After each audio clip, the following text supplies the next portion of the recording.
Good morning, dear brethren in Jesus Christ. Welcome to the channel, the other 167, wherein we edify and we exalt the name of the Lord and each and every one of us as we dwell in its word. My topic today is the happy and the unhappy man. In another thing, it's also mentioned as blessed and unblessed. Okay, it's Psalms 1. It's basically an exposition of Psalms 1 from the verses 1 to 6. And I would like to read the Psalm first. Okay, Psalm 1. Blessed is the man who does not walk in the counsel of the wicked, or stand in the way of sinners, or sit in the seat of mockers. But his delight is in the law of the Lord, and on his law he meditates day and night. He is like a tree planted by the streams of water, whose yield its fruits in season, and whose leaf does not wither. Whatever he does prospers.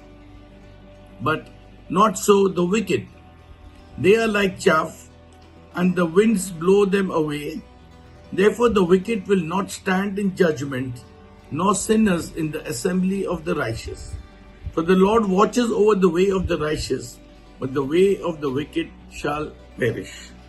So we see in the very first psalm only, there's a stress on happy and unhappy, or blessed and unrighteous. Okay, two characters are presented, very well identified and differentiated. One is happy and the other is said to be miserable. We will first see the happy part or the blessed part. Okay, three things are characteristic of a good man or a blessed man. A. He shuns evil companions and their deeds.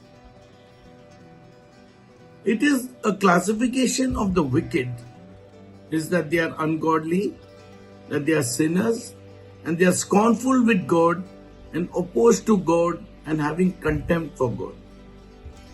We can also see here in the Psalms, there's a progression of depravity that is shown. First, it's only walking. Blessed is he who doesn't walk with the sinners. Then it is standing.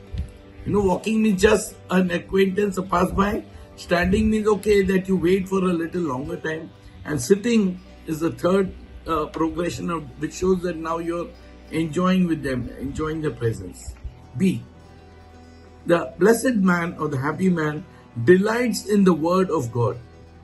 The word of God also is the Logos and also in Jesus. The word law here stands for divine revelation. It shows me that a holy God-fearing man, it is said to show me a holy God-fearing man and I will show you one who loves the Bible. So there is one who stands in the law, one and does according to the divine revelation. And what a man loves, he thinks about it. Okay, that's also there in Philippians, that set our mind on things above.